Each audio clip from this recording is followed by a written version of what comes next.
Are live. And if you're expecting to see father-daughter video gaming, apologize. Bella's running a little late. We'll see how late, so I decided to go ahead and do the Ramsey coach support episode that I did not do on yesterday, because she wanted to play. So when she's available, we certainly will do father-daughter video gaming. I am just check to make sure we're going well on Twitch and the YouTube simul streaming. To schedule a free financial coaching consultation assessment, go to ramseycoach.com/Coach Steve Money. That link is up in the top of the chat. Excuse me. I am a certified Ramsey Solutions financial coach, also Ramsey Preferred Financial Coach. Matty Bag's second interview went well. He'll hear back from Chick-fil-A tomorrow.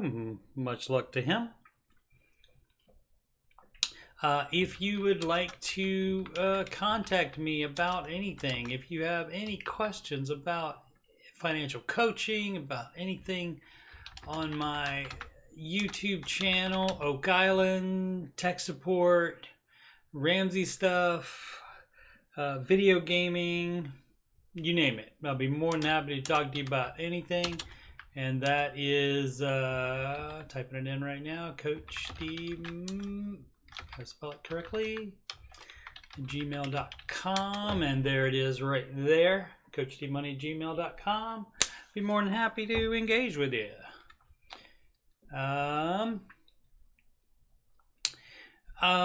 Menard stopped carrying the Jack pizzas a long time ago. It's the Roma brand, and I did run out of them, so I've had to do Kroger, and those are $3.29 now. So we're talking about almost double the price there. But I'm going to work at Menards tomorrow, and hopefully we got some more of those pizzas back in. What up, Brody? Thanks for watching me on the Twitch. And lastly, before we get started here, donations are PayPal.me/Coach Steve Money.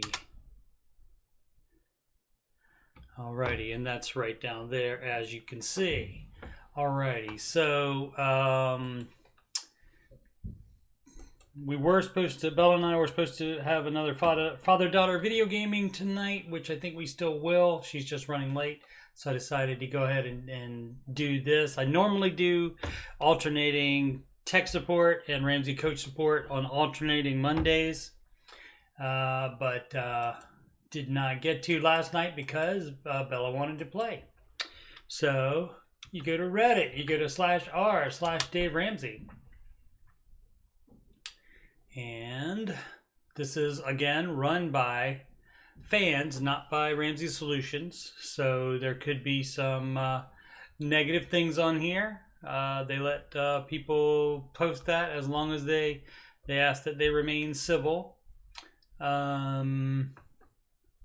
And this is somebody posting about Dave's new book, Baby Steps Millionaire, that comes out in January. Tina Scher is here for Bella, obviously, me too, but until she's available, you get me. Let's see, and so he just basically copies the stuff from the website about the Baby Steps Millionaires book. So let's move on. Oh, is this new? Let's sort by new. Always sort by new. There we go. Let's see. How did loan officers and credit companies check your credit report before computers and the internet? That is a great question, and I do not know the answer to that. Unless they had some kind of, maybe they had to call somebody and find out. Let's see if somebody knows, because I do not. Reporting bureaus goes back to 1800. Businesses used to form societies where they would share information about borrowers. Nationwide credit reporting bureaus really started in the 1960s. They would share information through mail and telephone. Things just took longer back then. Instant approval was unheard of. All right. You went through a local bank, went through manual underwriting process, like a job interview. Bank would look at the numbers and make a local decision based on their assessment of your credit worthiness. Yeah, he's right about the credit bureaus going back before then. So they might have even had a list like of people that were bad. So you definitely didn't loan them money, but don't know about that one. Tina Share laughing at me. All right. Now I did not know about that one, and maybe that's not the true answer, but it sounds pretty good for me. Okay, so as you can see, Baby Steps Millionaires, more like Everyday Millionaires Part 2. Are we all going to just ignore Dave's new book is quite literally ripping off the exact idea and even the same lines of text on the bottom from Chris Hogan's Everyday Millionaires? Of course. He's not working there anymore. They are distancing from themselves. So they're replacing it. They also filmed recently, they filmed new stuff for Financial Peace University. That's going to replace Chris's part in those. So, yep, he got fired. He doesn't work there anymore. And so they want to erase him from the company. Sure. And you can do that when you own the company. You get to make the rules. Dave has written a new book, Baby Steps Millionaires. There it is right there, that same one. Let's see. This is this is the place to discuss. This is a whole thread you would go into. Nobody commented today in it though, but this is the place to discuss things Dave Ramsey related that don't revolve around the baby steps themselves. Keep it civil and be respectful to each other. Like this is where that should go. This one where I don't know. This person has the baby step 3 flare right there, as you can see. So, and people have commented on that. I'm not interested in other people's comments about it. They may have said the same thing that I did, but yeah, I mean, they're replacing him. So they had a live Financial Peace live event at Ramsey Solutions 2 months ago or something like that, and so they filmed replacement stuff. For not only for Chris Hogan's part, but for other parts as well, I'm sure. Let's see. Okay, here's a question. Sell paid off car to finish baby step 3 and start 3B. Hey y'all, quick question for y'all. First off, I recently finished baby step 2 and I'm on baby step 3. With the crazy used car market the way it is, that's just the way it is. Doodle-doo, doodle-doo, doodle-doo. Carvana is offering me $20,000 on my paid off car, which I bought out for $12,000. Maybe it means bought outright, like with cash. My boss has a car he wants to get rid of since it just sits in his driveway, and he told me he'd give it to me for $500. That's not giving, but that's pretty close. It's a 2006 Volvo with 100,000 miles on it. That's not bad. On the fence. Part of me is excited about the prospect of making $20,000, which would finish off my emergency fund and be the start of a down payment on a home.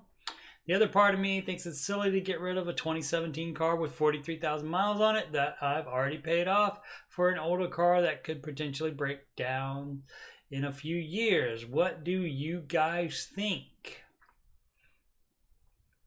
It's iffy. Because it's to finish baby step 3, not to, like, you're not still paying off debt, so you're less gazelle here. if you like the car, probably keep it and look for other ways to make it happen faster. Which is, of course, there's no magic. It's always the same thing. You work more, you cut expenses, sell stuff that's laying around that you don't use regularly, and get after it that way. But I mean, and start 3B, so he wants to save for a home. So that's up to you. Would you rather have your 2017 car with 43K miles on it? Or would you rather have the 2006 Volvo with 100K miles on it for what would that be? 20K, so it'd be 19,500 further along on the baby steps. So that's gonna be an individual decision. I've been driving cars that old for a long time, and so I would possibly go for that, even though, as I said, it's finishing baby step 3, not finishing baby step 2, which would be but you're supposed to go more gazelle at that time. So let's see what other people think. $500 Volvo sounds very expensive. This is a mechanic and specialized in European market. Worked on about 6 Volvos. Very rare the need anything less than a $500 repair. Parts expensive. You will pay premium labor fees. He left out key information. Monthly cash flow look like. How long will it take you? Yeah, And we don't know that he's going for the 6-month emergency fund either, so you're assuming that incorrectly. Sell it at some point. That 20K offer will go back to normal. I would do it, but keep a couple thousand as a car emergency fund. Smart, in case it needs more repairs than you expect. Now, if you had 20K in your hand, would you buy your current car or the 500 car and keep 19.5K? And this is exactly what this person knows what's going on. Has the baby step 7 flare right there. Knows what's going on. This is what Dave often does. He turns it around on you and says, okay, you don't have a 2017 car right now. You do have 20,000 in your hand. What are you going to do? And so he says the same thing about as far as keeping a mortgage so you can invest. He asks if you had a paid for home, would you go get a mortgage on it to invest the money in the market? And I think one guy in the whole history of him asking that on the show has said yes, he would do that.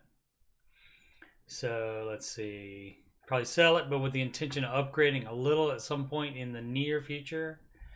Yeah, this person has a 2000. This person on baby step 7 has a 2006 Dodge Durango with 240K miles on it. Yeah, that's the level of car he's happy with. That's me too.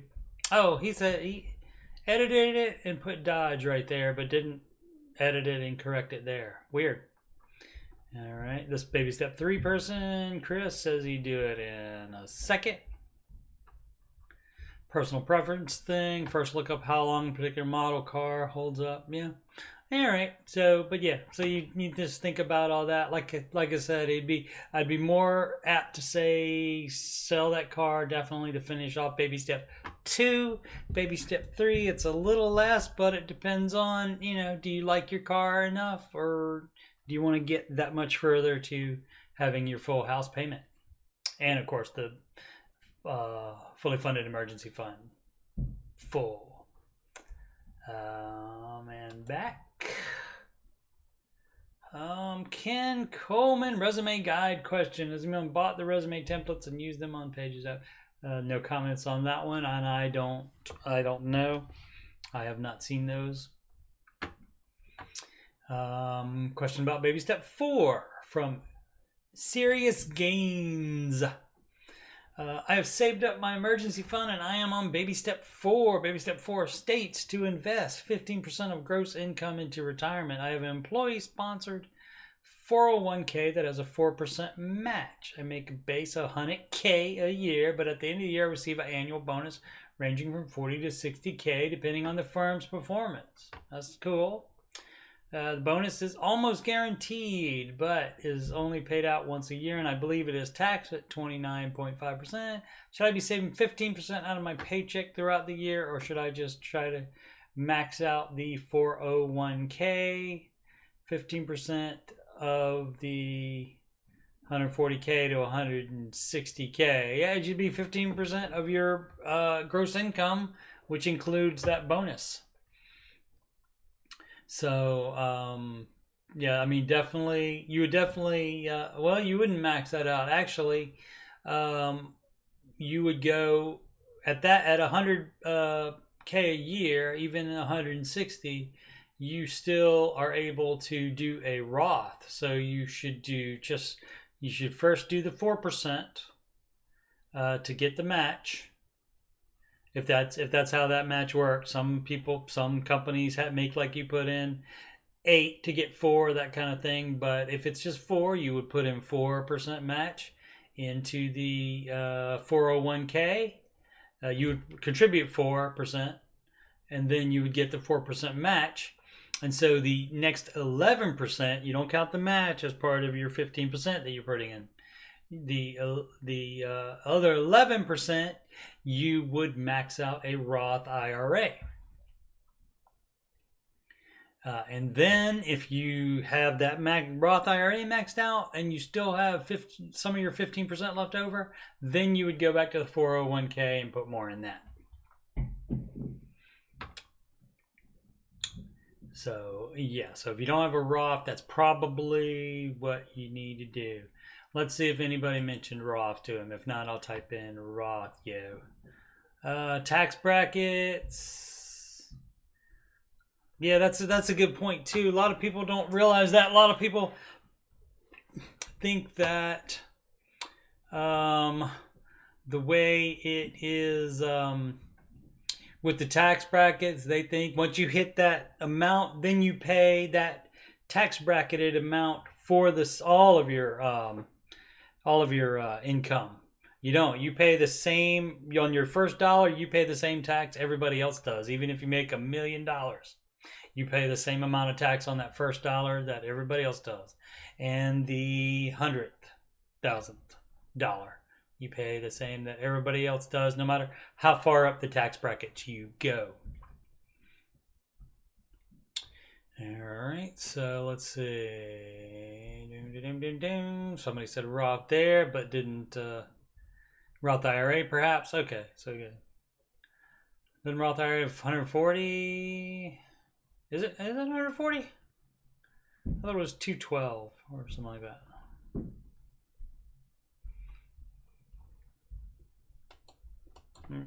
And the favorite part of any show that I do, Roth income limits 2021.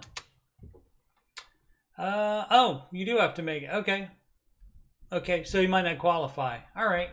In that case, then, yeah, you would just stay with the 401k, unless maybe you do some in an HSA. Could look into that. Consult your investing advisor. Auto contribute your base. Obviously, a Roth 401k would be the way to go. If your company authors the Roth 401k, all of them don't. This person would use traditional over, but Roth IRA. Even in retirement, you do not want to pay taxes on it coming out. Put taxes in it going in, because it's going to be tons more amount coming out later.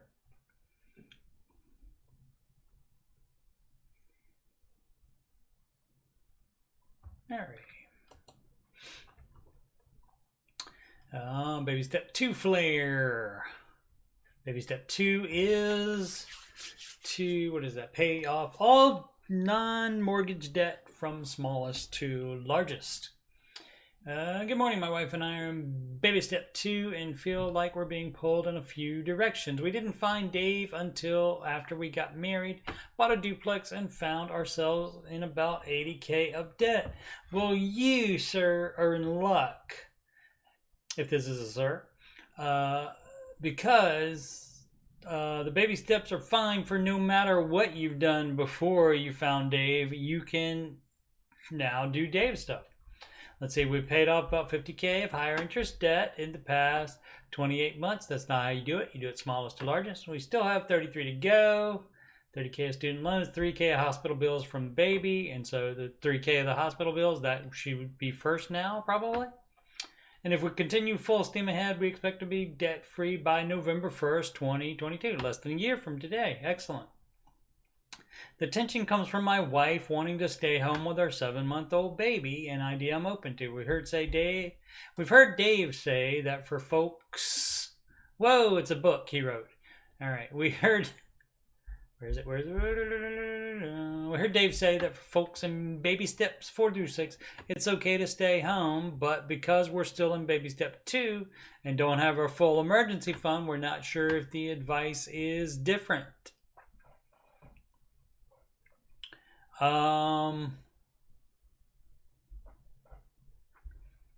It depends. If she doesn't stay home, then you have to pay for childcare, probably, unless you guys work alternate shifts.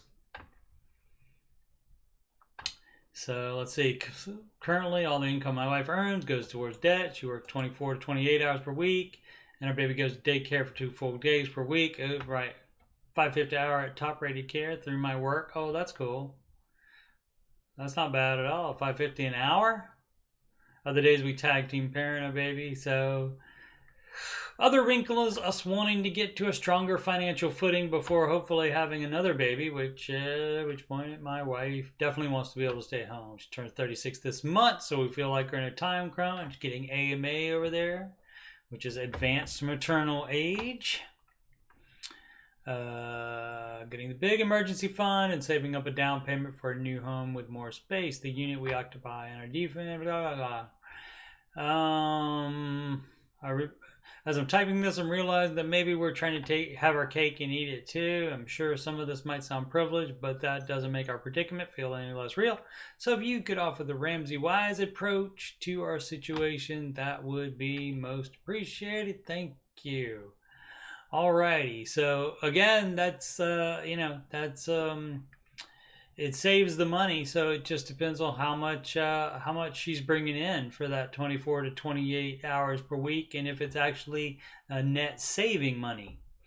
Even at this $5.50 hour rate for daycare, that's pretty good, dog. So, she's coming out ahead probably, 'cause assuming she makes at least $10, that's almost half, so, or twice as much as what the daycare costs. So you would think about that. And then it's just you accepting that it's going to take longer for you to get out of debt, most likely, unless you can find a way to replace the income. Maybe she can work when you can definitely be home, even if it's on the weekends. Maybe she can do work, from home, perhaps, that wouldn't interfere with taking care of the baby. So, yeah. Let's see what... saying don't wait. You don't give the numbers on the income. Don't really need that. Stay-at-home parent based on limited. Getting out debt. So close for you guys. Yeah. All that has to be taken into consideration.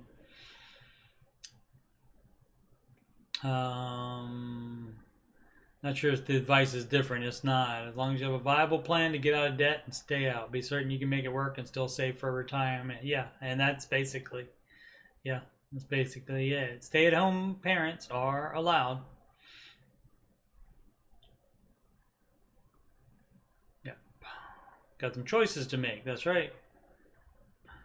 Absolutely. So, I mean, either way, you don't want to have regrets on it. You want to do the best thing.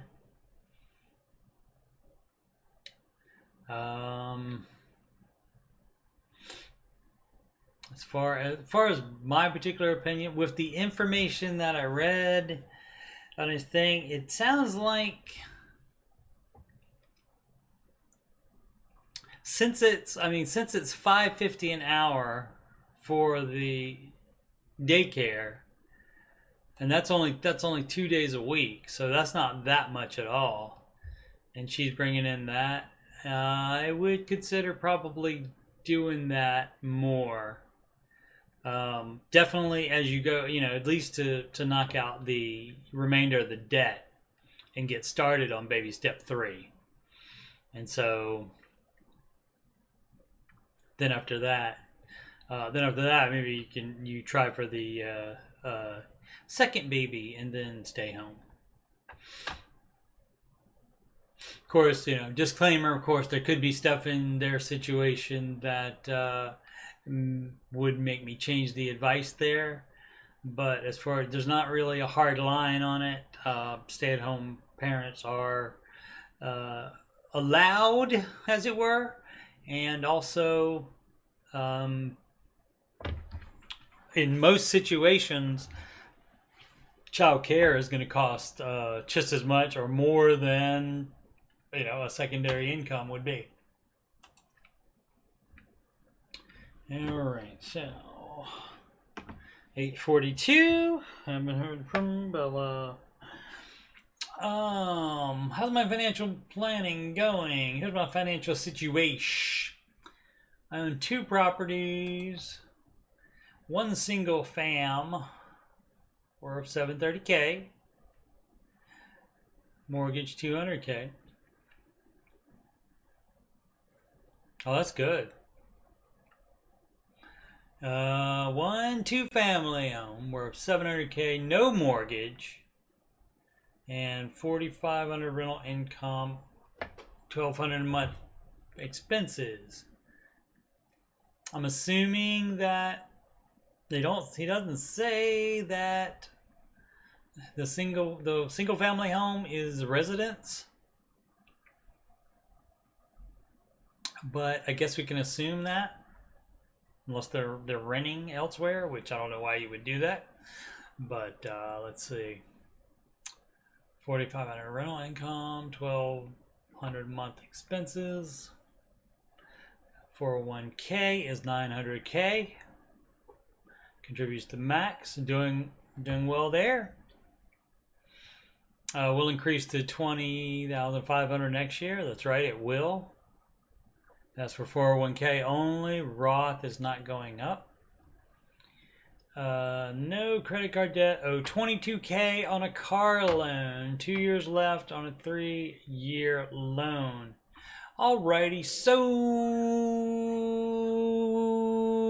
you're not doing the baby steps. This is step 2. Investing is step 4, and that stops while you pay off the car. So if that's your only debt left, then you would pay that. But also a rental property. You see, you have no mortgage on the rental property, but you do have a mortgage on the residence. I'm assuming this is, and so that's worth $700K as well. Oh, let's see, 4,500. That's what was this? 50,000 a year. Oh no, not that. 3,300. 3,300 times 12. 3,600, something like that. 3,600 times, or no, yeah, 33. Jeez. Calculator. 3,300 times 12. Should be able to do that in my head. Getting tired. 39,600. I'll say so 40,000 a year. Does not belong.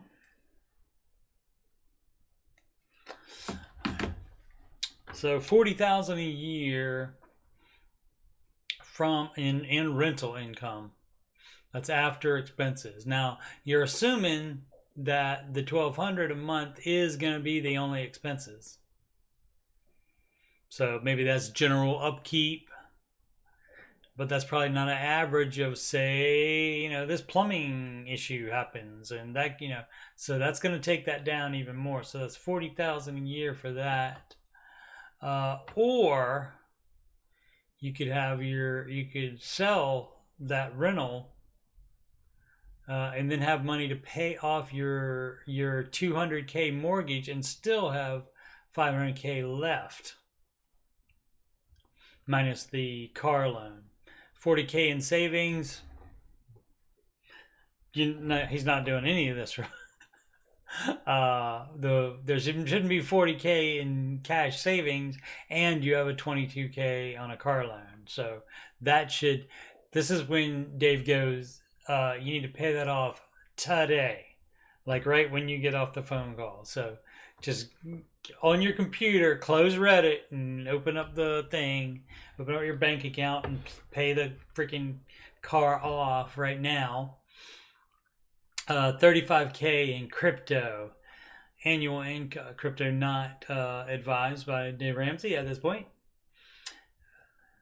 And maybe forever, who knows. Annual income is about 280K. 280K, so is that including the 40K from the rental? So it'd still be 240. In that amount of money, I would rather have a paid off mortgage. And so I think that's what Dave would recommend on that. So net worth is about 2.2 million. Yep. Plan to retire in 10 years. I know I can do the Roth IRA for 6K a year.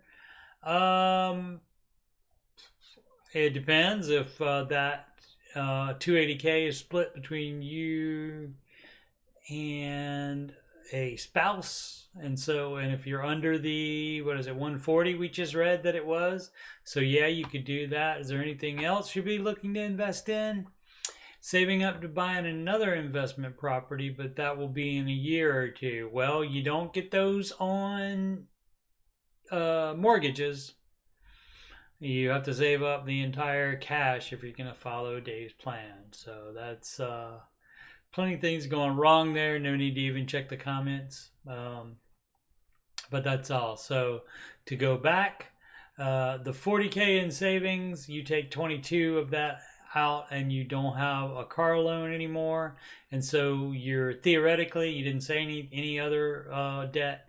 You were debt free other than the rental mortgage then, if you do that. And then you still have the 40K might be emergency fund, but it should only be 1,000 emergency fund if you have car debt.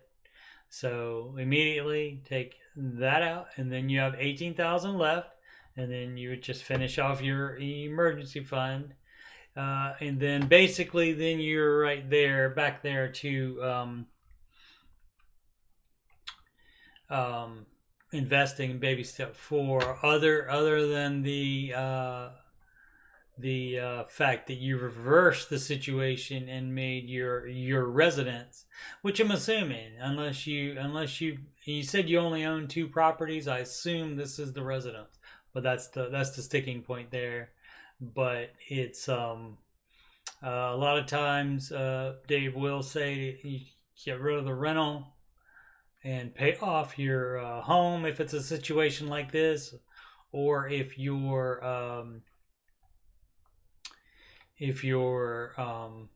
home is paid off and you owe on the rental, to sell the rental anyway to take care of other goals.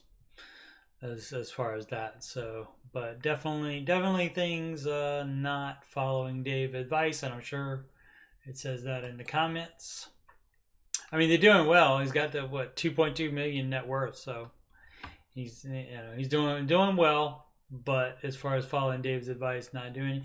Oh, as far as other investing, the rental properties are great. They have to be paid for completely in cash, though.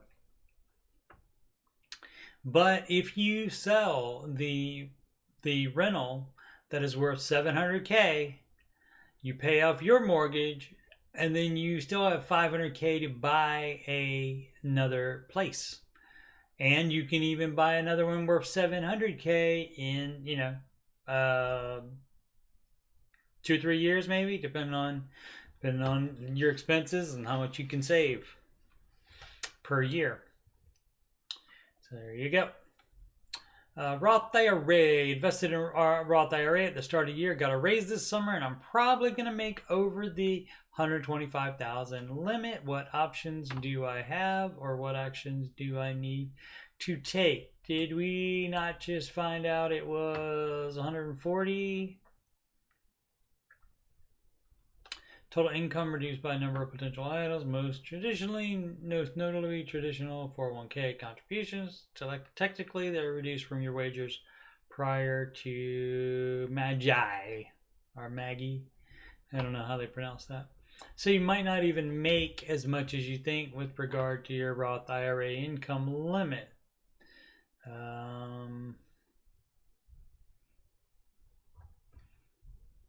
So let's see. Over the boom, boom, boom, boom, boom, boom. It just depends if you're actually going to be over that limit. Stop contribution for now. Buy tax program and run an estimate on your numbers. All right. Could also consult a tax professional if you have one already.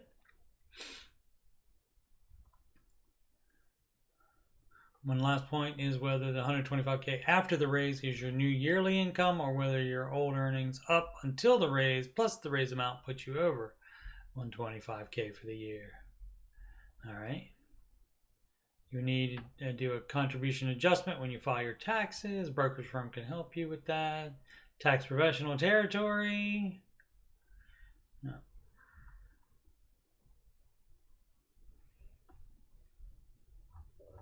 Alrighty.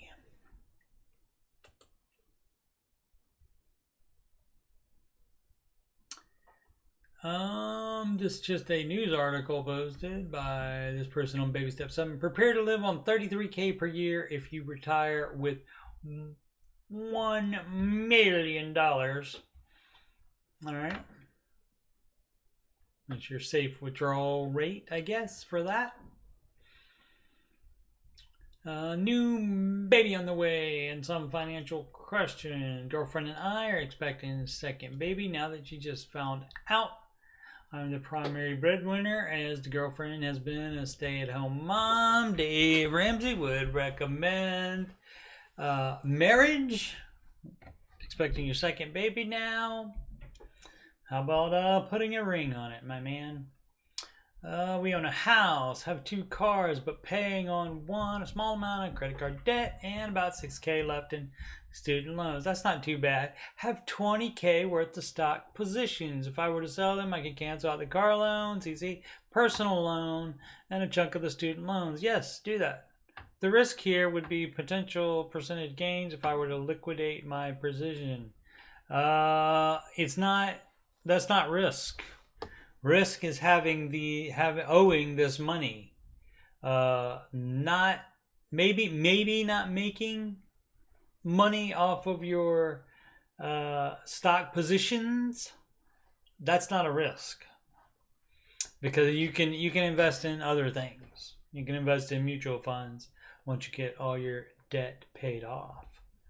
Let's see. Had a flood at my house from a pipe burst and received a good amount of money from the insurance. Since I have done a majority of the work myself, I will have $6K to $8K left over once they pay me out the remaining when the work is done.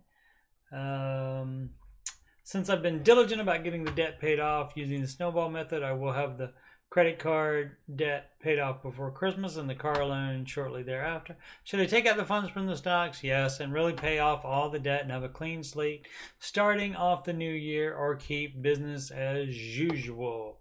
Now, obviously, if it is, for example, Apple stock and you bought it the first year it came out, obviously we know now from hindsight that, that would have been a good idea to keep that, but we don't always know that in advance. So unless it's something, like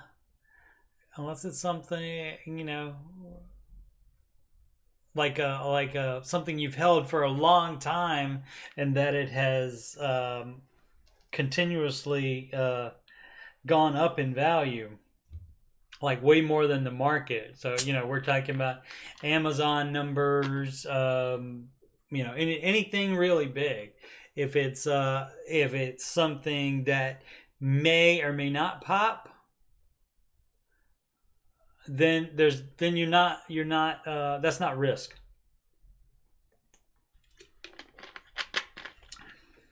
Possible future money, losing out on possible future money is not risk. Owing this credit card debt, student loans, paying on one car, that's risk. Alrighty, absolutely. Okitakyo agrees with me, so that's all we need to read. All right.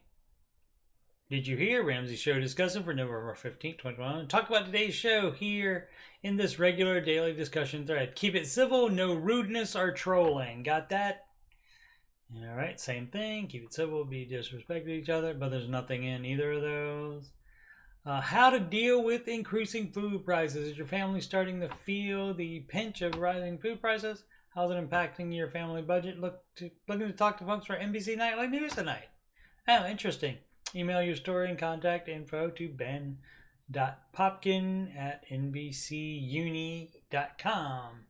Guess NBC Universal, I guess that's why they have that. Reviews on being a certified Ramsey financial coach. Interesting. All right. Let's see what they got. Been on the edge of pulling the trigger on obtaining the certification for a side hustle to potentially full-time purposes. Anyone currently doing it and have any feedback, inspiration? It's definitely rewarding as far as being able to help people is wonderful. Is it allowing me so far after 5 months? I can't remember how many months. 6 months? Maybe just 5. I can't remember. Sorry. It's not allowing me to quit my part-time job because it has not replaced that income. The monthly fee is quite high if you become a Ramsey preferred coach. That is $150. $3,500, and that's it's more now than I got it for $1,000, and basically I got it from the Biden books, from the stimulus money, because that came in. Got that check, and I was like, oh, if I don't do that now, I'd been thinking about becoming a financial coach for years already, just because of how much I believe in the program there. And I thought if I don't do it now, that I like a check that I wasn't expecting. I mean, I knew it was coming in because I'd heard about it, but like I actually have it in my hand that I didn't work any extra for it. I didn't do anything for it. It was just there. And so I thought I could put this to good use and get that training. And so I did. Like I said, back then it was $2,000 for the price of it. And it was $1,000 off. It was a sale, as it were, which they did have sometimes. But now it is $3,500, and I don't know. I think they've given $500 off of that, so that's even more. So let's see. SJ did the training a year ago and enjoyed it. Learned a lot. Think it was worth it. But I don't think it is by any means a turnkey side hustle. You still have to find clients, and for some, that is easier than others. There is the Ramsey Preferred Coach system you can sign up for and pay a monthly fee for. That may help with finding clients, but haven't signed up for it, so I am not so sure. I have paid for that. Been doing it for 5 months. I have had I've had contacts given to me. None of those has ended up being even a consultation. So the problem with that is they give it to 3 people to make sure that the person's being taken care of immediately. And like I said, they give it to 3 people, and it could depend on the time of day that you get the notification. And it's possible that I'm not available right then to call somebody back or send them a quick email and somebody else gets to them first.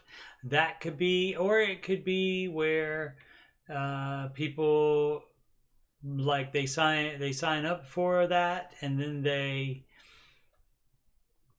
change their mind, which I have had that happen as well. So yeah, so far it's not going. I'm gonna reassess over. I'm doing it again this month. It's the middle of the month when that gets taken out, that amount, and then I will reassess whether to keep doing that or not. So we will see. RPC doesn't help get clients. You get a lead or 2, but 5 or 6 others do too. I think it's 3. I think. Is that different than the SmartVestor Pro that he advertises for? Yes. The coach program is an arm of the Ramsey network for folks to charge an hourly rate to help with Ramsey education, accountability, one-on-one coaching, etc. This person was an RPC, Ramsey Referred Coach, for over a year. If you look at my post, I don't know what HX is, you will find a lengthy comment from a while back on the topic. When I'm at a computer later, I can find and repost. If they have questions, feel free to ask them. Open book. Okay, I've been through FCMT, Financial Coach Master Training, part of the RPC program for over a year. Left last year due to life getting in the way too much. All right. Finished paying out the house. Let's see. Have no problem coaching people who are further along than me. It doesn't happen often though, because I make it my point when I start working with someone that my goal is to lose them as a client. To lose them is to lose.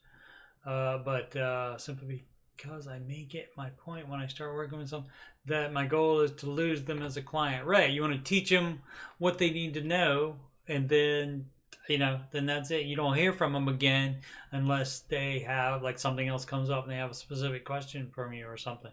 You hope to be able to have taught them, the way to do all the stuff by themselves. So, yeah, it's not like a monthly thing where you're gonna have a lifelong client. That's not the idea. It's that you teach them how to do a budget, how to do whatever their weak points are, and then they don't need you anymore. But if they do need you, they can call you. But generally, you wouldn't need it. Let's see. I want to give people the tools to succeed, not make them depend on me. Some coaches I feel don't know how to do that. Well, that could be as well. There's gonna be people like that. There's smart vestors that are supposed to have the heart of a teacher and follow Dave's advice, and some do neither. Unfortunately, some get through the cracks of the vetting, or some vet fine probably, and then they change their mind later, and then they do what they want to later. So, have few clients. I don't try to grow a huge network. I sit with people who I look at and know I can help and make a difference in life. Latest client is someone who I'm not charging at all. I don't charge people who work in public safety, or I give them a good discount. Excellent. She's a smart 30-year-old, doesn't know what, okay. All right. This is in response to questions about my cost. Don't mind a bit. Base rate is normally 175 per session. That's been right within the average. What that really equates out to is per month. I do my best to have someone commit to 3 or 6 months. Okay. Some people may problem is they may not allow you to need you that long. So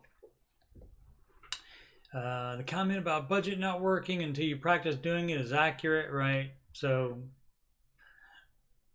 I see what they're doing, because you would need 3 months to make sure you got the budget right. Okay, so I mean, as far as that's concerned, then maybe. The first couple months might meet with 2 to 3 times in the month. I don't charge the rate. In the month, I don't charge the rate. Okay. The last 3 months, we might meet once a month. I don't charge the rate then either. It all equals out in the end. Okay. That wasn't explained very well. Don't charge the rate. Don't charge the rate. This is a hobby for me. I'm not planning to retire on it as much as I would be okay with that. Just don't care to do that much work. I suck at prospecting and building my clients. I take the little bit that falls in my lap and happy with it. All right. 80% of clients self-generated. That's always clear. There's a difference between Ramsey Preferred Coach and FCMT. FCMT is a one-time charge for access to the training materials. You keep access for 2 years, I think. Yes. It depends on when you join. Sometimes they give it to you for longer, have access to all the training materials. RPC is the monthly paid membership. $150 a month is what it is. Oh, let's see. Very curious about the percentage of clients that were self-generated versus lead generated via the FCMT system. Yeah. So I don't at all, in my situation, I don't at all regret doing it. It's awesome. Getting training, it's well versed. It goes through a bunch of things that I had no idea that it would go through. It's very intensive, and it's cool, and it's great to be able to help people. So the fact I have not been able to quit my 20-hour a week part-time job,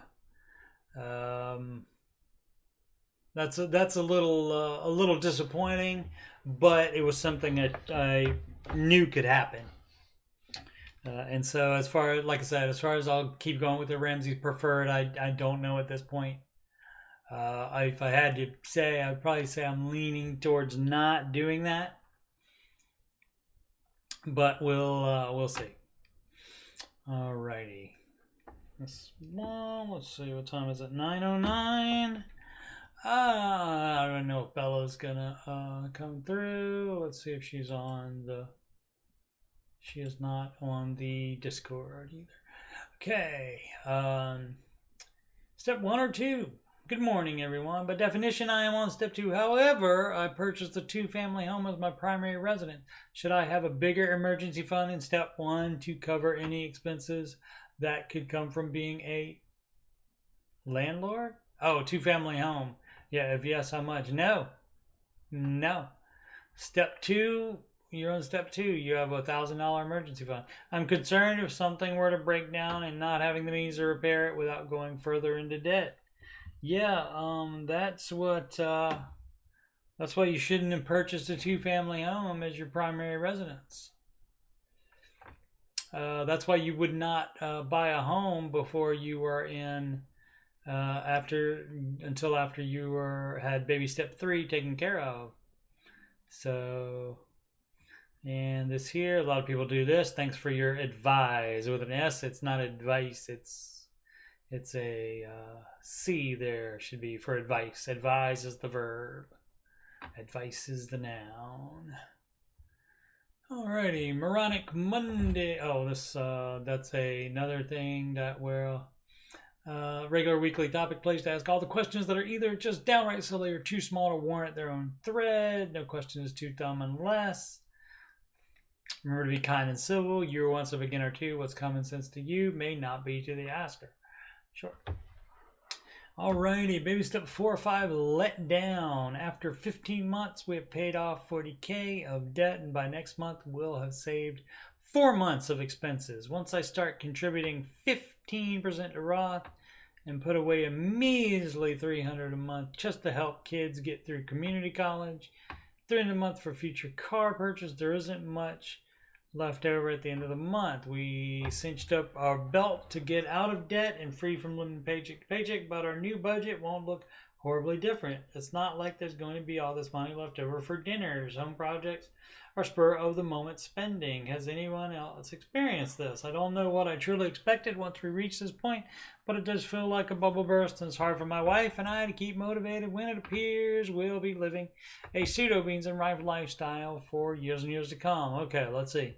They paid off $40K of debt, so they don't have to make those payments. So that amount of money, that is more than you had. Now you're paying that to yourself, whatever was servicing the $40K of debt.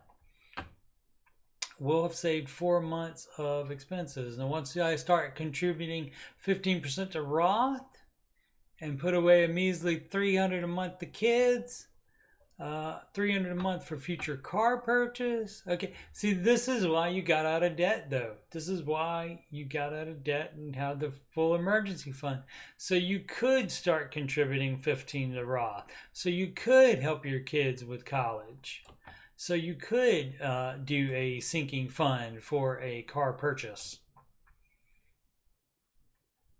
And beyond that, there isn't much left over at the end of the month. Well, yeah. So, you know, that's basically your debt payments were replaced by Roth, which you do get back when you retire. So you're not paying that out to anybody. You're paying that out to future you. And so you do get that back. Measly $300 a month. That's more than some people do, and you wouldn't have been able to do that before if you didn't pay off the debt. $300 for future car purchase. You wouldn't have been able to do that if you still were paying on the debt. So yeah, I mean, if you want to make it look better. There's no magic. The only way to do it is to work more, cut more expenses, sell stuff you're not using. So, you know, that's it. Don't know what your car situation is. Maybe you don't need a car. Maybe that's just one of your things that you thought you would be able to do after. Oh, as soon as we get out of debt, we'll be able to buy a brand new car. It doesn't work that way. It doesn't work that way. You have to be able to make enough money. So, I mean, it just again, it depends on your income, etc., etc. Let's see what somebody else. The budget never stops. Absolutely. Once the mortgage is paid, it frees up a lot. But then, do they even say mortgage? They don't even say mortgage. They could be renting. So, you know, when you'll see the fruit of your labor, when the guy you work with is working overtime all the time complaining about putting his kids through college, about not having enough money, they will also be complaining about having to work extra years to build up their retirement, and you already are. Okay. Focus on the epicness of what you've done. Enjoy the feeling of having that buffer in the emergency fund. That's right. I didn't even mention that. That was my bad for not mentioning that. You have 4 months of expenses in an emergency fund. So you didn't have that. You wouldn't have that if you were still paying off the debt.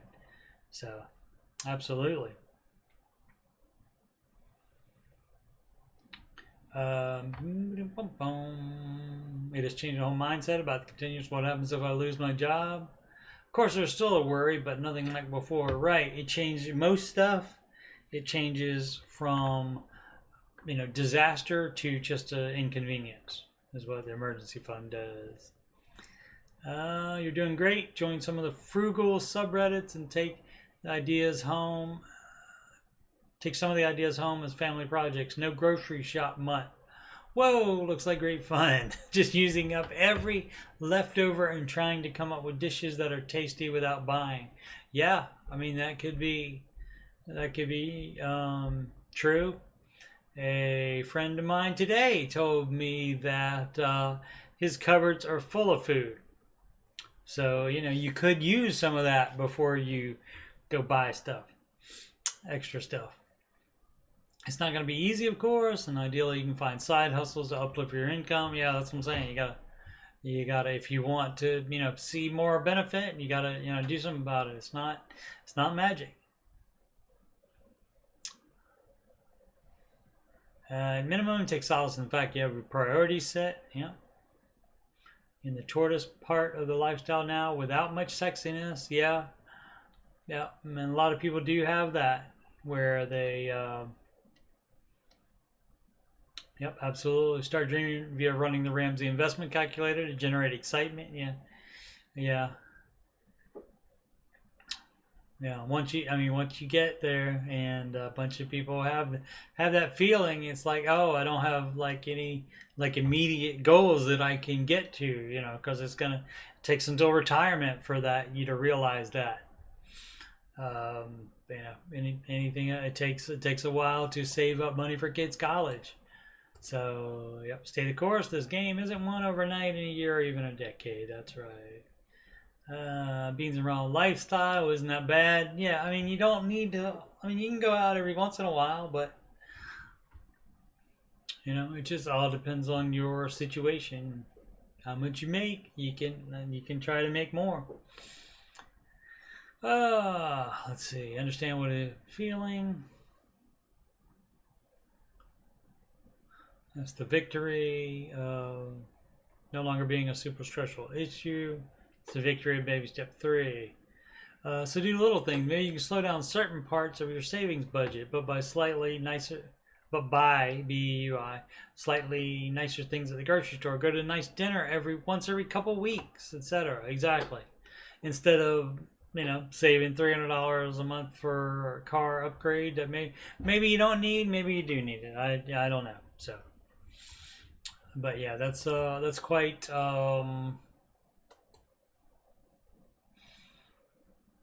common that happens, and I don't really see it like that.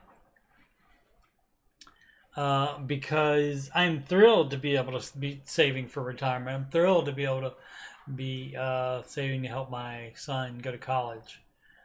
Thrilled to be able to do that. And of course, being a Ramsey coach, I'm in this stuff a lot. Maybe not quite 24/7, but a lot. So I'm still in it, hearing other people's stuff. Other people's being in the Gazelle Times, even though I'm not. Vacation time maxed out. Working nonstop for the past 2 years. Haven't taken any time off, mostly due to COVID, the pandy. Travel restrictions being uncertain.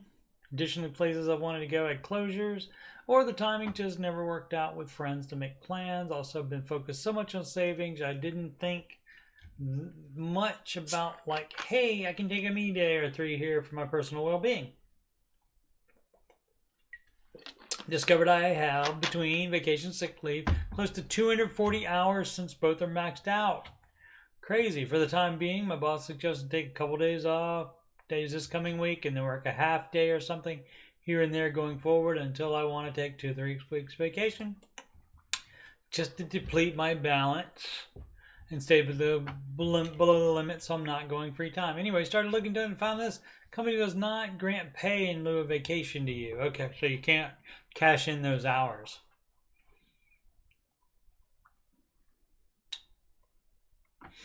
Wait a second. In lieu of vacation, human resources must prove any exceptions. Okay, so they can do it.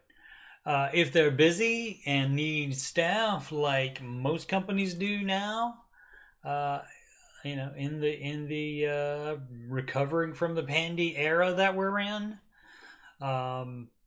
they may very well pay you for it. So yeah, absolutely worth of exploring.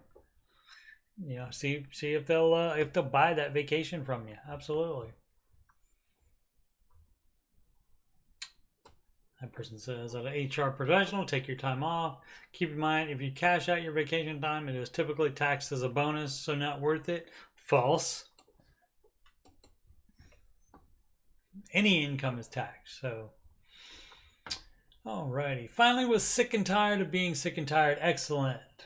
This person on baby step 4, though. Maybe this is an old story or something like that. We'll see. After years of saving, living on a shoestring budget, but still going, well, I'll pay $100 on every credit card for the next year. Finally got rid of all my debt. $7,000 in credit card debt. Excellent. Sold my car to CarMax to pay off the $7,000 I owe on it. Thanks, chip shortage. Yeah, I mean, there's been some definite benefits for me too, thanks to the pandy. Now I'm debt free, no payments on anything, and after buying a beater car, I still have $19,000 in savings. Grew up poor. My parents never had 5 digits in their bank account, so I was terrified to pay off debt. Sounds goofy, but going from $30K to $19K felt terrifying. All right. I know it sounds silly, but when you grew up with hardly anything over a roof over your head, it's hard to say goodbye to money. Sure it is. What up, Flash? Was supposed to be father-daughter video gaming at 8 p.m. tonight, and that didn't happen, so I decided to do a Ramsey coach support. And so I don't know, I have not heard back from her yet, so I don't know that that's going to happen. Let me check on the Discord for her. That's a negative, good Betty. All right, so let's see.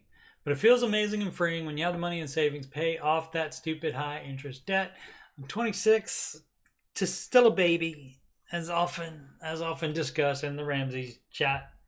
20s and 30s, you guys are still babies. So you have plenty of time to do this stuff. Don't feel like you're old. Don't feel like you can't do anything. In 20s and 30s, you can even change careers and stuff. You know. Let's see. 26, I already could tell. I'm in the never again crowd with the non-mortgage debt. Guess I'm officially in baby step 4 now. Okay. So it's brand new flair up here. Cool deal. All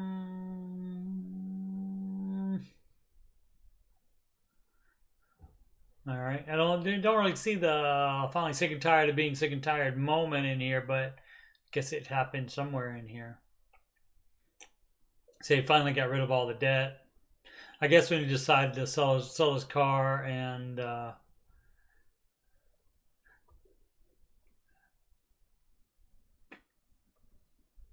oh, because he had the extra money in the bank too, extra money in savings it looks like, and then he took that down, yeah, from 30K to 19K in order to be debt free. So, and yep, that's definitely the way you should do it.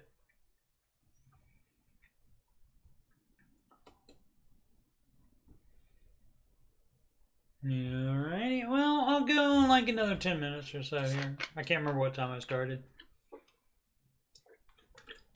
Wait a second, I think the chat has the time I started. About quarter after. Yeah, about quarter after 8. Okay, so yeah, we'll go a little while longer. That's what she said. Finally got out of my comfort zone. Baby step 2 flare. 25 years old and have been listening to Dave for years. Unfortunately, like many young adults, I was an idiot with credit card. Sure. Most of the stuff I bought with them, I likely don't even have anymore. I financed everything. Cars, a watch, wheels for cars. You name it. Yesterday I decided enough was enough, and I took her savings down to $1,000 and paid off nearly $12,000 in credit card debt. Excellent. Leaving me with $1,500 left on the last card and $4,250 on a student loan. I'll be debt free within a few months, and we will have just my wife's remaining student loan of $11,000 left.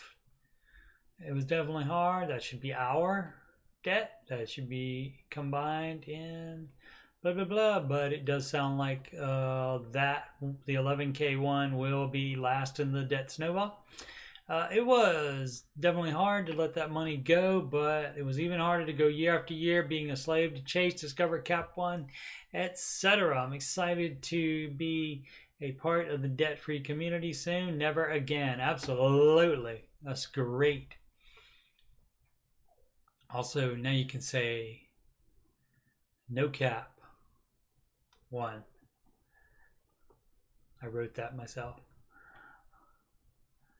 Alrighty, so no problem with the stuff here. This is exactly what you do when you get tired of it. And yeah, you got out of the comfort zone by taking the emergency fund down to $1,000.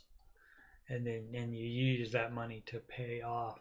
Alrighty, Tina Share. Sorry Bella was not available. We'll do that soon as she can do it. Hope to see you tomorrow, Tina Share.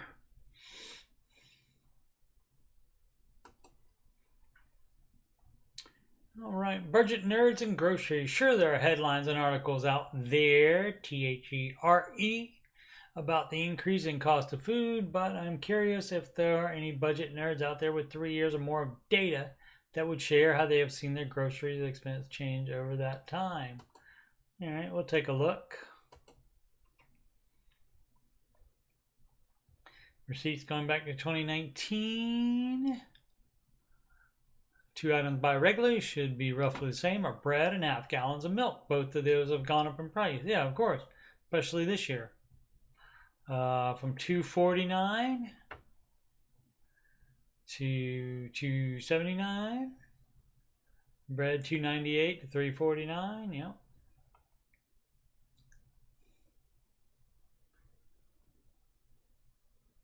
$147.69 on groceries, up to $168, up to $201 on just groceries. Yep, of course.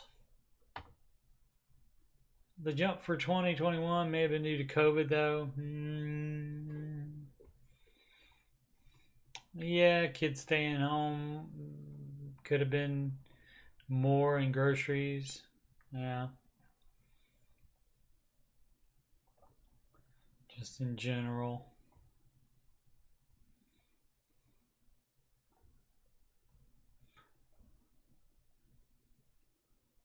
Six years of data, but it's almost worthless in terms of analyzing for inflation. Kids have gotten older, so they eat more. So, yeah, there's that too.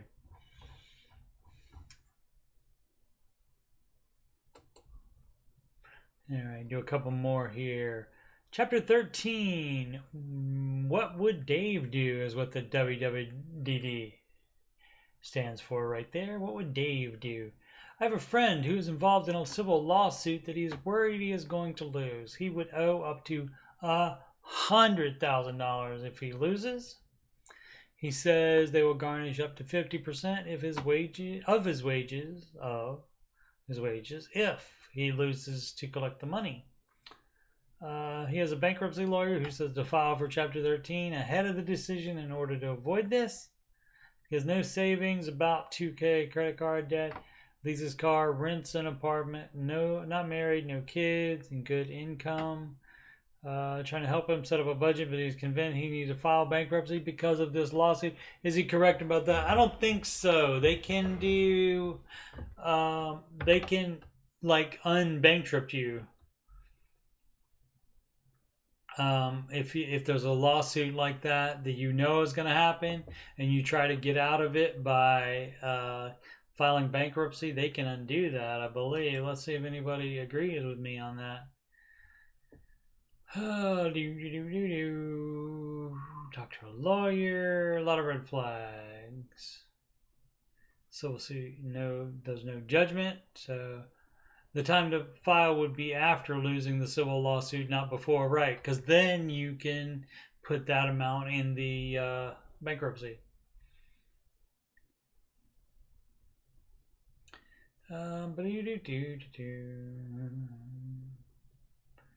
I've talked with people who have been advised to file bankruptcy with less than $15,000 in debt, and others who, after meeting with a bankruptcy attorney, still didn't know they couldn't discharge their student loan debt, which means the bankruptcy attorney didn't properly advise them because that wouldn't solve their problem, right? Right. Well filed before it happens. Chapter 13 just reorganizes the debt, basically puts them on a payment plan. It doesn't discharge the debt, right? That's 13. The 7 is the discharge one. I think this is way more than internet strangers on a Reddit post can solve. There you go. That's another subreddit r/legal advice. But yeah, I think there's a thing like where you can't file bankruptcy if you know you're going to incur some kind of loss on a lawsuit or something like that. I believe. Don't quote me on that. Not a lawyer. My experience with a $800 Dave Hoopty car. The Hoopty is not the Dave car. The Dave car is the nice one you buy later. This post is mainly giving anecdotal context on costs associated with a Dave Hoopty. This is the sample size of one in a case study. Your results may vary. This all occurred in the state up north. Feel free to ask any clarified questions. If he brings up insurance, the state up north, almost said it, the state up north is one of the highest in the nation. And Ohio is one of the lowest in the nation, despite the fact being right under it. Bought a manual transmission 1996 Geo Prism LSI in August 2020. That is a 24-year-old car there. Wow. To learn how to drive, manual transmission. I already had my regular car, which I own outright. Okay, this was a second car. Purchased it from a hillbilly-like old person who was smoking cigarettes. Had one intact tooth, lived in a trailer, had multiple cars sitting in the yard. I purchased a car for $800 USD and paid an additional $100 to deliver it to my place since I wasn't comfortable driving it myself. Did not drive manual well. Vehicle stayed at the time of purchase. Giant crack across the windshield, which I did not repair since it didn't obstruct view. And this is okay in the state up north. All 4 tires were bothered, and Dave himself, front right tire was missing. Okay, so everything that is in the state of the time of purchase, that's on you. And maybe you should not have bought in it. So all of that, all of this stuff. Okay, so all of that. So, okay, he doesn't say what went wrong after that.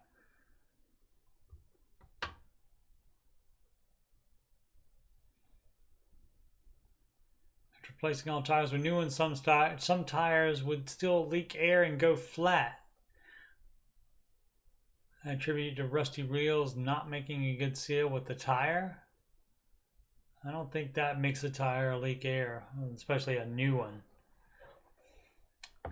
Anyway, breakdown of all costs associated with the vehicle is okay. So yeah, I mean that's your fault for yeah. And you can't include insurance because you'd have to pay that on any car.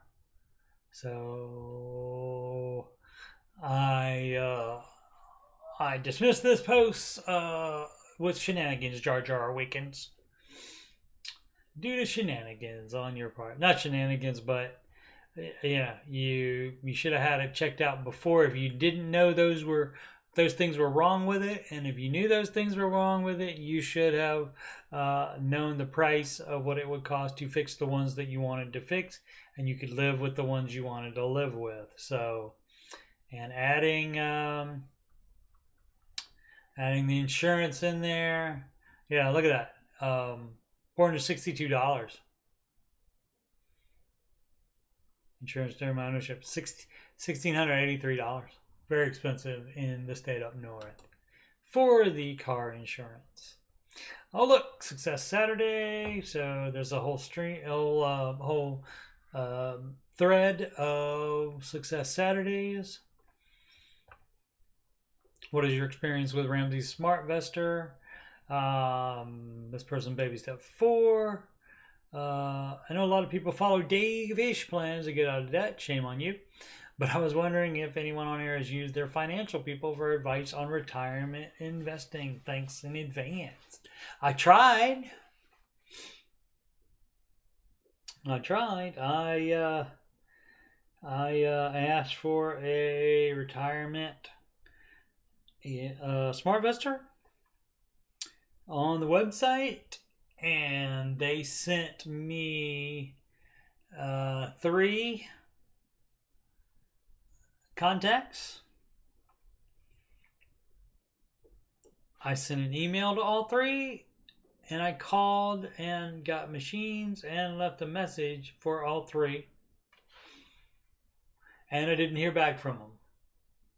So I don't know, a lot of the smart vestors don't want to and they actually refuse to work with people from $1 investing, which is absolutely what they are supposed to do from what I understand. It's having the heart of a teacher. If somebody has $100,000 to invest, they probably don't need much teaching, probably. But so it would be like a starter, and some smart investors will work with you from $1 investing, and that's great. But some of them will not. They say just come back and when you have a lot of money. So come back when I can make a lot of money off of you. Basically, is what it is. So because it's not worth it to them to do that now. And the vetting process is supposed to weed those out, but sometimes it doesn't. So we do hear that quite a bit. Every once in a while, somebody will call on the show and say and verify with Dave about his advice after a smart investor tells them something different. And Dave always has them tell Kelly the name of the person. And so then they contact them, reprimand them, or remove them from the Smart Vesta program. Who knows? But yeah, that does happen. So anyway, like I said, I didn't hear from any of the 3. So I thought, okay, well, I'll just teach myself this stuff. And so everything's online. Internet's a great resource. And so following Dave's advice, and his guidelines, such as, common sense stuff, at least a 10-year track record on something. I didn't get crypto. I mean, if let's see, how much has it gone up since then? No, I don't think if I had started with that and got crypto, I don't think it would be better than what I've done with mutual funds. So there, crypto. Of course, now that's not to say if I get it, 4 or 5 years ago, then certainly that increase would outweigh probably the mutual funds I've picked. So anyway, but that's what I did. So, and if you can't do that, in that case, the advice would be for you to not just do nothing. At worst, you put it in a S&P 500 index fund until you have money where somebody will advise you otherwise, or until you learn how to do it yourself. Either way. Alrighty, last one here. What would Dave do? Retirement savings. Am I supposed to do 15% in addition to employer contributions or including employer contributions? You were right the first time. That's in addition. The employer contributions are a little thing that Dave calls gravy on the biscuit. And so that's just in addition. So you put in 15%. Yep. We do 10%. Yeah. Supposed to do additional 5 or 10. Yeah, you do 15 altogether. You do 15%. Don't worry about these fake numbers here. You do 15% yourself. So the 15% and the employee matching you 5, then that means you have a total of 20, but you're putting in your 15. So you have your skin in the game. They're doing that. So the extra 5 that the employee matches you is gravy on the biscuit. All right, that was a quick one. Let's see if I do one more here. Paid off car in 18 months. Might have got a little overexcited and threw a bit more at the loan than I was comfortable with. But how? If you still had your $1,000 emergency fund, you're doing it correctly. Paid off $25K loan in full today. Originally aimed for 12 months, but an unexpected move and a few months of storm mode while my employer was doing a reorg slowed me down a bit. All that I have left is my $33K student loans, and I'll be debt free. All right, threw a bit more at the loan than I was comfortable with. Out of what funds? Let's see if he answers back. Any of these people to give you. First thing to try to do is refinance the loan if you can. Credit unions may be a good option. False. You don't move the loan around. You don't move it around. You pay it off. I make a pretty damn good living, roughly 92K, and my expenses come in at roughly 35K, so not exactly a Spartian life. It's Spartan, no either. But enough to really make a dent on the debt. Is that that's the OP? Yeah, Darkwing. It says OP right there. I don't know why I scrolled up. Okay, so that is the only OP. I want to see if he has savings. Dave says, what's the car worth? Sell it, buy a $5,000 car and pay off those loans or a big chunk, then save up and replace the car later. Don't shoot the messenger. That's right. This is one of the pieces of advice that I don't agree with. Great, Leona. A 5K car is going to cost you about the same because it will most likely need expensive repairs. False. Not 20,000. Not 20,000's worth, right? Has already been said. Guy's income is high enough. He said they can probably pay everything off in 6 months, so not worth the hassle. Oh yeah, so if he's going to pay in 6 months, then yeah. But basically, I just wanted to see what. I'm going to be honest, only Dave-ish. As much as people on the sub insist that debt must be paid immediately and at any cost, and not at any cost, but that it be paid immediately, that it be paid first before can't justify not contributing to 401k. There you go. Yeah. So sure, very much a math guy. And while I follow Snowball, even when it's suboptimal, because I value the risk of debt quite highly, and acknowledge this, like, okay, so. Okay. So he's arguing with himself on what to do there. So he follows this part and then not the other part. That happens to a lot of people. I have clients that are Dave-ish as well. So, you know, we have to work with MP too as well.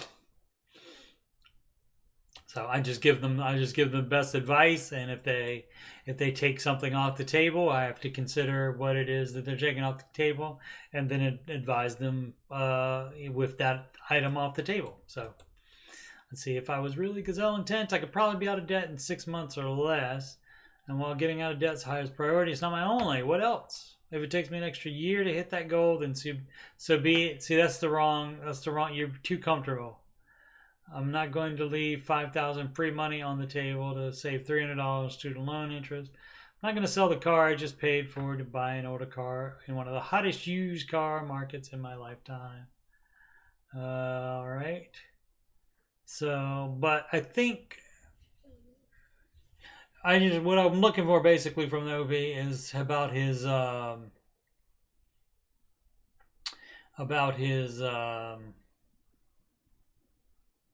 statement that he threw more at the debt than he was comfortable with.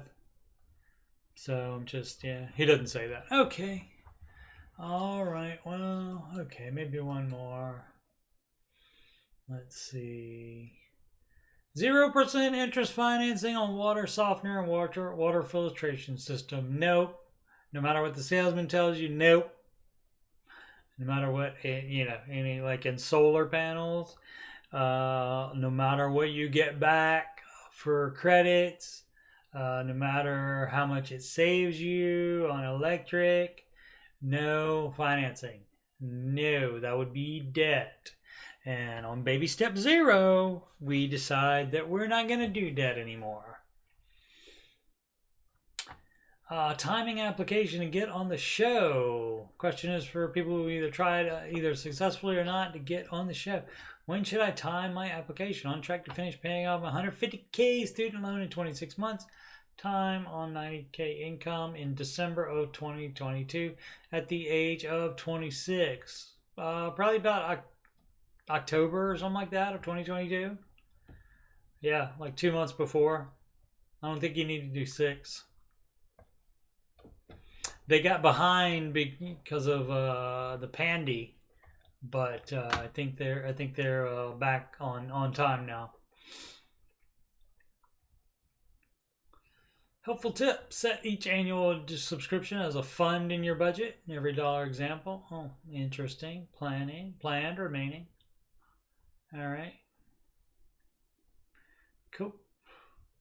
Sinking funds, parking. Quick question. If you have 5 years, like if you're saving up for a new car and you got 5 years, you could throw that in the market. Otherwise, if you do not have 5 years, before you will need the money, you are limited to putting it in a high yield savings account / money market. And that would be you maybe 0.5% now, something like that. Maybe if you're lucky, you get a little bit more. What would Dave do? High income, excess money? Yes, I'm lucky. Sure. It's not to brag. Beyond lucky to be in this predicament. Too long didn't read summary. Is 100K salary, 110K salary. No debt. Paid for a car with only 35K on it. No mortgage. Engaged but no immediate plans. No plan for kids either.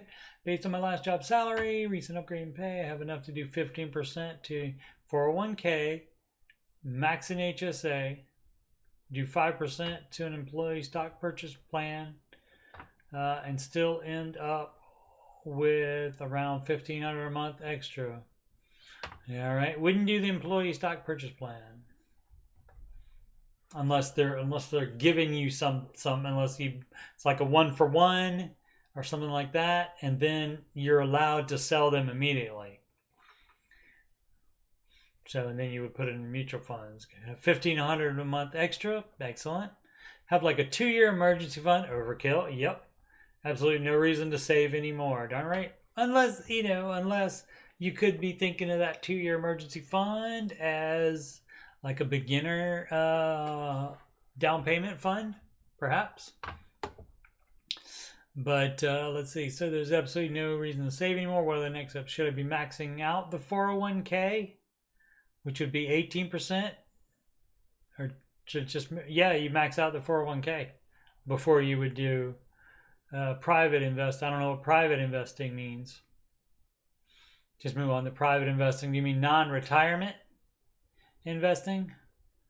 Yeah, I mean that would be where you go after you would do 401k and an HSA if you qualify for HSA. But then yeah, after that, then it would be time for a non-investment brokerage account. And of course giving, like you said, because you will be in step 7 with none of your 35k. Upset me there for a second, but then I realized he's talking about miles. So doing very well. Okay, one more. This is why I because I do love this stuff, and so this is why it was definitely worth it for me.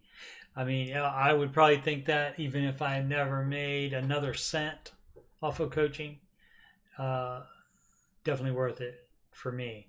But as far as expecting, how fast you can expect to be able to like replace another side hustle or something like that. I mean, all that depends on you. And sometimes the luck of the draw, etc. All right, baby step 6: paying off home mortgage versus saving for renovation. This one will be the last one. Got to get up at 4 a.m. to go to that job that I cannot quit. Let's see. Paying off home mortgage versus saving for renovation. Baby step 6. Yeah, you don't need a renovation. Probably. Hey, I just finished reading the Totes mini makeover book. Got a question? Disclaimer up front, I live in the Netherlands, so life is a bit different over here, but the principles still stand. That's right. It's no different. The only thing different is they don't have a Roth IRA there or a 401k there. Those retirement plans would be called something else there. Other than that, same exact stuff.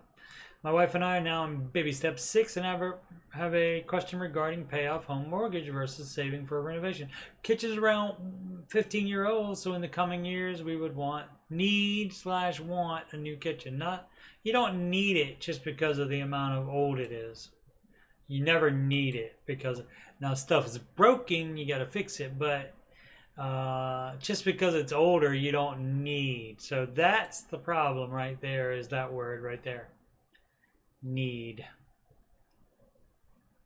You don't need a new kitchen, including some other renovation work in the kitchen area. Would you save for this? 30K, I don't know if that's pounds or what is that? Netherlands, is that like Norway? They got kroners up there. I don't know what that is. We'll just pretend it's $30,000. So you can pay it in cash or pay off on home mortgage that is $278 and wait with renovation until the mortgage is paid off. Yes, which will take at least a decade. It doesn't have to take at least a decade. That's up to you as far as how long it takes, because you can work extra, you can cut more expenses, etc., etc. Whole mortgage will be paid off in 30 years for full anyway. It should be paid off in 15 because you shouldn't have got more than a 15-year mortgage. And if you have to get a 15-year mortgage because you can't make a 30 because you can't make the 15-year mortgage amount of payments, then you can't afford that house. Do they say how much they make? They do not. So 278 in whatever currency that is. So I don't know. But yeah, this is the whole thing right here. Not hearing anything that you need at all. You don't need any at all. You just want it. You just want it. And so, I mean, yeah, baby step 6. The advice is going to be the advice, but especially if you bought a house already that you can't afford, really, it doesn't allow you to do. See, it doesn't allow you to do this other stuff. So, like, we don't know what kind of maybe is something you can put extra on the mortgage too, but maybe there's something else you could cut out of your lifestyle, some kind of expense that you can cut out that like would give you $10,000 a year, possibly, or something like that. And then in 3 years, or maybe even you could save up 30K in 5 years so you can do that stuff, that kind of thing. But all the rest of any extra should be going to the home mortgage to pay that off.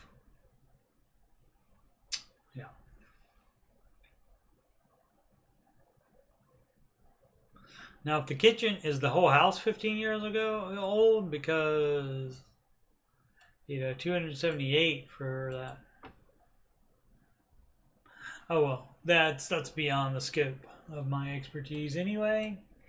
Alrighty, so It is almost 10 o'clock, so there will be absolutely no father-daughter video gaming tonight.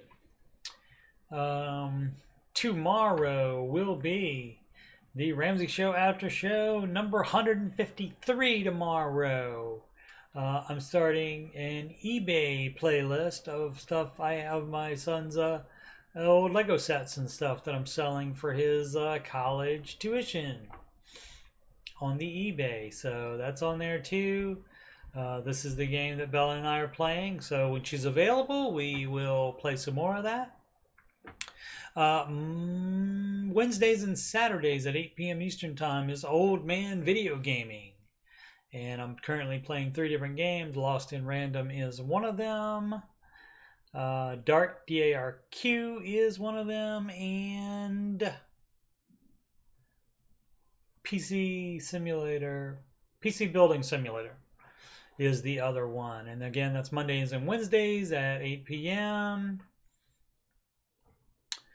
No, that's not Monday. That's Wednesdays and Saturdays, 8 p.m. Sorry, Sleepy. That's Old Man Video Gaming. Mondays is this show, which obviously today's Tuesday, so it's the wrong day for it. But Mondays and... No, every Monday is a support show. Either tech support or Ramsey Coach support. And that's, again, 8 p.m. Eastern Time, Mondays. Wednesdays, Saturdays, Old Man Video Gaming, where I play single-player games. Father-daughter video gaming, whenever Bella can do it. And I'm available too at the same time, which I usually am. The Curse of Oak Island, episode 3 of season 9, happened earlier tonight. So I will be watching that tomorrow and preparing a short recap of that. As you can see, got 154 views on that. So apparently there's interest in that. So I'll definitely continue doing those. And also go back and get the whole history from the moment it was, the money pit was found on Oak Island. And all the way up to through season 8 of Curse of Oak Island show last year. So, but definitely every week that there's a new Curse of Oak Island, I will be doing that recap. And as I said, episode 3 was earlier tonight, and that will come out tomorrow sometime. That recap of mine, or early Thursday. Let's see. Am I leaving anything out? No, I think that's it. The 2 video game streams. Computer. I do like some other computer stuff sometimes. If something interesting comes into the shop, I include it. Music playlist. Older, not as good versions. Like these both are right after I wrote them. And so I don't sing these as well as I do now, I don't think. Dave Ramsey Baby Steps Song, temporary lyric video. That was 2 months ago. And I'm gonna redo that and probably do a better lyric video for it, and also put that on TikTok and go viral and become famous. That'll be so fun, won't it? And the John Deloney song, same deal on that. And in there for fun is also me reacting to John Deloney's reaction to the John Deloney song. So fun. And I think that is... Yep, that's all my streams, I think. Unless I've forgotten some. I've forgotten, sorry. Again, schedule a free financial coaching consultation with me at ramseycoach.com/Coach Steve Money. If you click on that, that will open that right there, and then you just book a consultation. Click on that, and then you just click a date and then a time, and it'll let me know.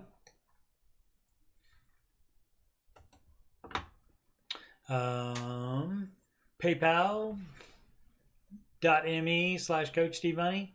That's where you can donate if you feel strongly about the content that I provide for you because cannot get any money from YouTube or Twitch as of now. I don't even know what the requirements on Twitch are, but on the YouTube it is 1,000 subscribers and also 4,000 hours watched, and I'll have more problem getting the 1,000 subscribers than I will the 4,000 because I stream a lot.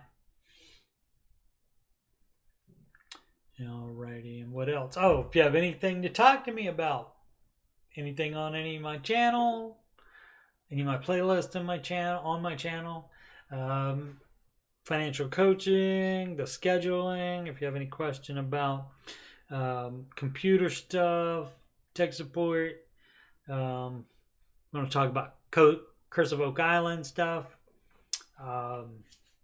video games, be more than happy to hear from you. Alrighty, and again, that's CoachTMoney@gmail.com. Alrighty, make smart financial decisions every day. Have a good night.